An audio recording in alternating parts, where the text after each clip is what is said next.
कान्हा की लीलाओं का रस, भोले की कृपा अद्भुत। चतुर्दशी को जो करे भक्ति, हो जाए हर मनोकामना पूर्ण। हर संकट का हो नाश, चतुर्दशी की है बात। भोले और कान्हा की भक्ति दे सुख शांति का साथ। हरे कृष्णा। आप सभी का दिन शुभ और मंगलमय हो। कार्तिक मास की 14वीं तिथि यानी चतुर्दशी तिथि भगवान शिव और भगवान श्री कृष्ण की विशेष कृपा का दिन है।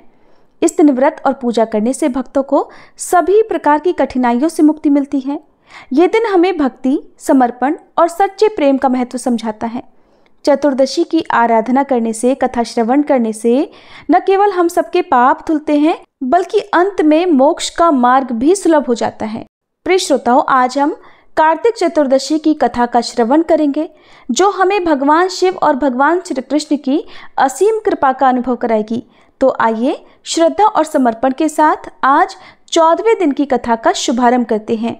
इससे पहले के अध्याय में देवर्षि नारद ने राजा पृथु को विष्णु शर्मा नाम के ब्राह्मण और राजा चौल की कहानी सुनाई थी। इतनी कथा सुनाने के पश्चात देवर्षि नारद जी ने कहा, हे राजा पृथु, अब मैं आपको भगवान के मंदिर में दीपदान करने और मार्जन अर्थात झाड़ू लगाने का महात्म्य भी सुनाता हूँ, जो एक समय मुझे स्वयं श्री ब्रह्मा जी ने सुनाया था। अत्यंत गोपनीय इस कथा को आप भी ध्यानपूर्वक सुनिए। अत्यंत प्राचीन काल की बात है। चंद्रवंश में जयध्वज नाम का एक अत्यंत प्रतापी और प्रभु भक्त राजा राज्य किया करता था। वह प्रतिदिन भगवान के मंदिर में जाकर स्वयं झाड़ू लगाता और दीप जलाया करता था।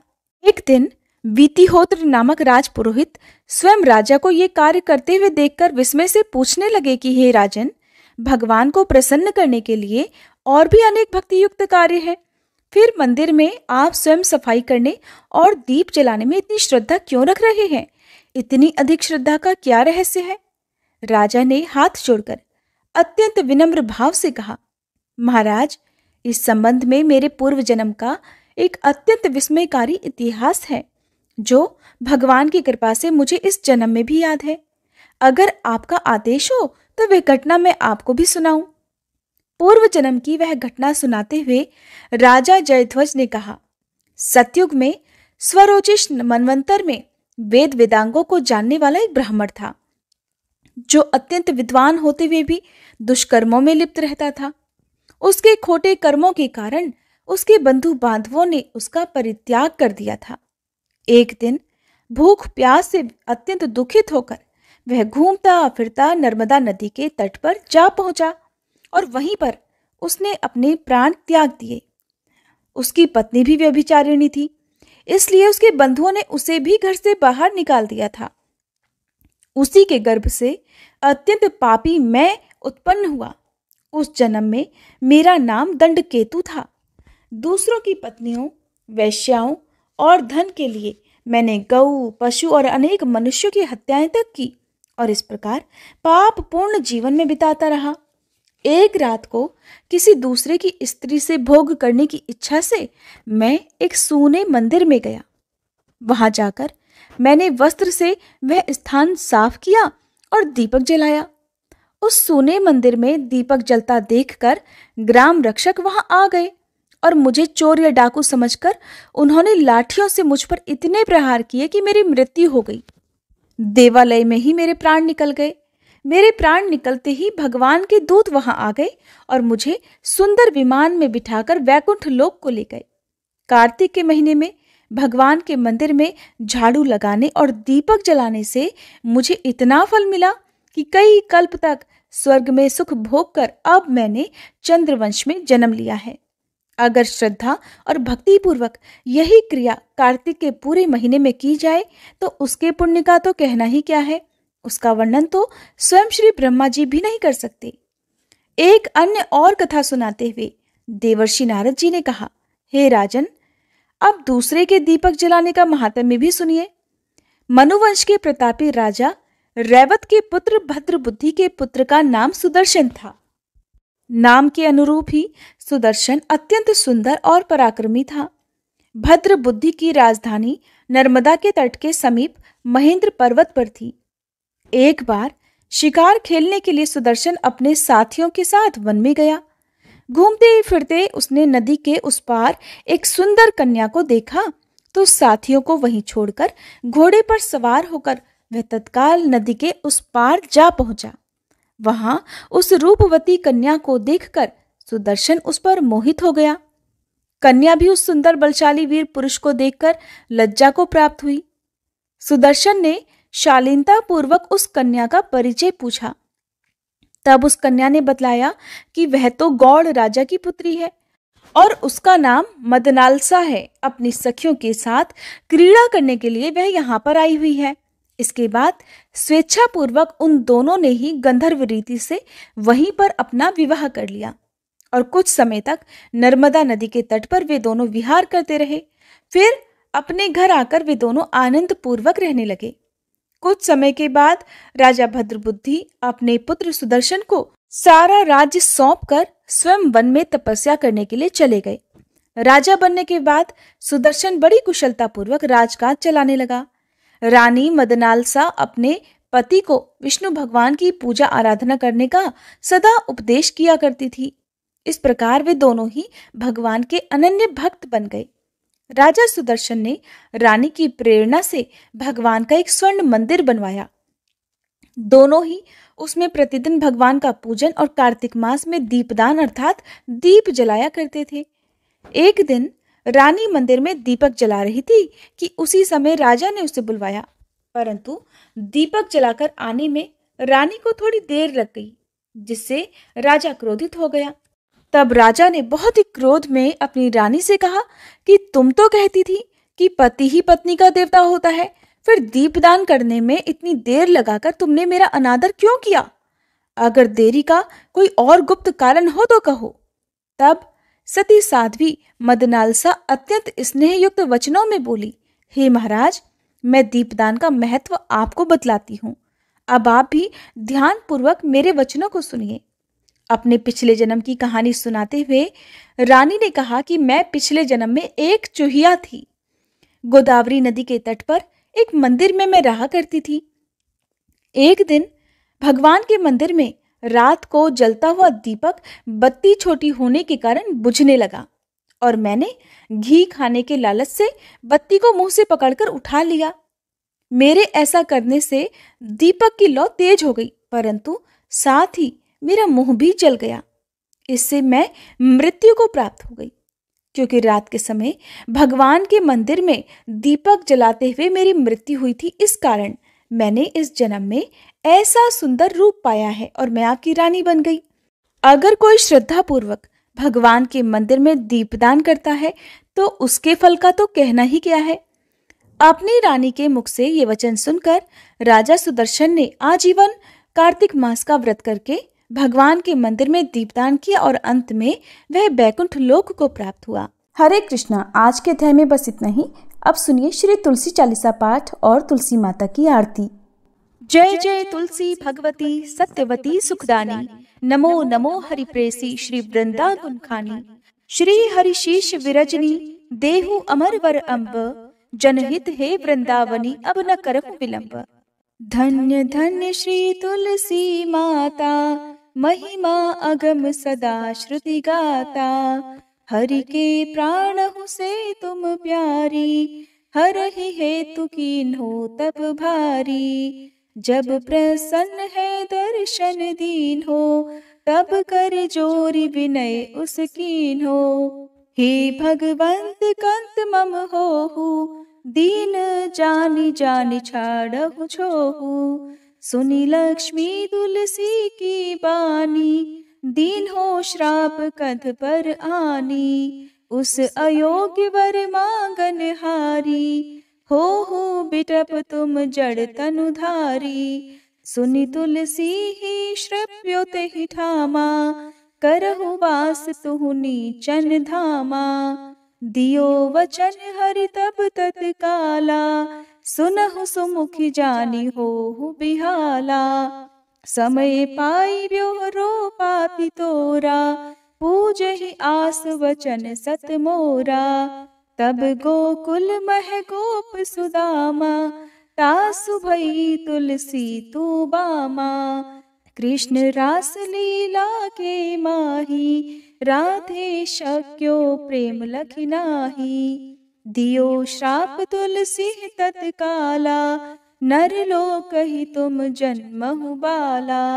यो गोप वह दानव राजा, शंख चूर्ण नामक शिर ताजा। तुलसी भई तासु की नारी, परम सती गुण रूप अगारी। अस द्वै कल्प बीत जब गयहु, कल्प तृतीय जन्म तब भयहु। वृंदा नाम भयो तुलसी को, असुर जलंधर नाम पति को। कर अति द्वंद अतुल बल धामा, कीन्हा शंकर से संग्रामा। जब निज सैन्य सहित शिव हारे, मरहि न तब हर हर ही पुकारे। पतिव्रता वृंदाती नारी, को न सके पति ही संहारी। तब जलंधर ही भेष बनाई, वृंदा ढिग हरि पहुँचो जाई। शिव हित लहि करि कपट प्रसंगा, कियो सतीत्व धर्म तो ही भंगा। भयो जलंधर कर संहारा, सुनी उर शोक उपारा। तिह क्षण दियो कपट हरि टारी, लखि वृंदा दुख गिरा उचारी। जलंधर जस हत्यो भीता, सोई रावण तस हरहि सीता। अस प्रस्तर सम हृदय तुम्हारा, धर्म खंडी मम पति संहारा। यही कारण लहि श्राप हमारा, होवे तनु पाषाण तुम्हारा। सुनि हरि तुरत ही वचन उचारे, दियो श्राप बिना विचारे। लख्यो ना निज करतूत पति को, छलन चाहियो जब पार्वती को। जड़ मति तुह अस हो जड़ रूपा, जग में तुलसी बिटप अनूपा। धग्व रूप हम शाली ग्रामा, नदी गंडकी बीच ललामा। जो तुलसी दल हम ही चढ़ई है, सब सुख भोग परम पद पई है। बिनु तुलसी हरि जलत शरीरा, अतिशय उठत शीश उर पीरा। जो तुलसी दल हरि शिर धारत, सो सहस्त्र घट अमृत डारत। तुलसी हरि मन रंजनिहारी, रोग दोष दुख भंजनिहारी। प्रेम सहित हरि भजन निरंतर, तुलसी राधा में नाही अंतर। व्यंजन हो 56 प्रकारा, बिन तुलसी दल ना हरहि प्यारा। सकल तीर्थ तुलसी तर छाही, लहत मुक्ति जन संशय नाही। कवि सुंदर इक हरि गुण गावत, तुलसी निकट सहस गुण पावत। बसत निकट दुर्वासा धामा, जो प्रयास ते पूर्व ललामा। पाठ करहि जो नित नर नारी, हो ही सुख भाषहि त्रिपुरारी। तुलसी चालीसा पढ़ी तुलसी तरु गृहधारी, दीप दान करि पुत्र फल पावहि बंध्यहु नारी। सकल दुख दरिद्र हरिहार वै परम प्रसन्न, आशय धन जन लड़ही कर बसहि पूर्णा अत्र। लाही अभिमत फल जगत, मह लाही पूर्ण सब काम। जेहि दल अर्पहि तुलसी, तह सहस बसहि हरि राम। तुलसी महिमा नाम लख, तुलसी सूत सुख राम। मानस 40 रच्यो, जग मह तुलसीदास। प्रेम से बोलिए तुलसी महारानी की जय। तुलसी महारानी नमो नमो, हर की पटरानी नमो नमो। तुलसी महारानी नमो नमो, धन तुलसी पूरण तप कीनो। शालिग्राम बनी पटरानी नमो नमो। तुलसी महारानी नमो नमो, हर की पटरानी नमो नमो। जाके पत्र मंजरी कोमल, श्रीपति कमल चरण लपटानी नमो नमो। तुलसी महारानी नमो नमो, हरि की पटरानी नमो नमो। कौन महीने बोई रानी तुलसा, कौन महीने हुई हरियाली। नमो नमो तुलसी महारानी, नमो नमो हर की पटरानी। नमो नमो कौन महीने हुई तेरी पूजा, कौन महीने हुई पटरानी। नमो नमो तुलसी महारानी, नमो नमो। आषाढ़ मास में बोई रानी तुलसा, सावन महीने हुई हरियाली। नमो नमो तुलसी महारानी, नमो नमो हरि की पटरानी। नमो नमो कार्तिक मास में हुई तेरी पूजा, मंगसिर मास हुई पटरानी। नमो नमो तुलसी महारानी, नमो नमो हर की पटरानी। नमो नमो धूप दीप नैवेद्य आरती, पुष्पन की वर्षा बरसानी। नमो नमो तुलसी महारानी, नमो नमो हर की पटरानी। नमो नमो 56 भोग 3600 व्यंजन, बिन तुलसी हरि एक न मानी। नमो नमो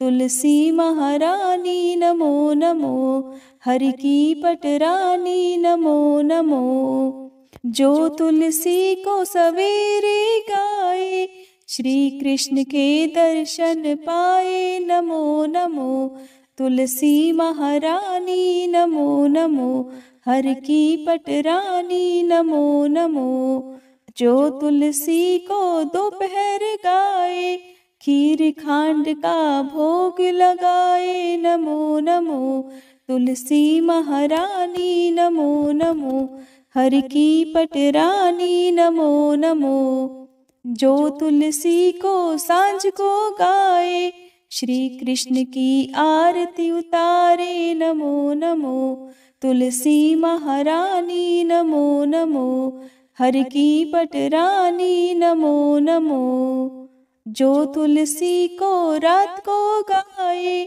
श्री कृष्ण के चरण दबाए। नमो नमो तुलसी महारानी, नमो नमो हर की पटरानी। नमो नमो सब सखी मैया तेरो यश गावे, भक्ति दान दीजे महारानी। नमो नमो तुलसी महारानी, नमो नमो हर की पटरानी। नमो नमो तुलसी महारानी, नमो नमो हर की पटरानी। नमो नमो।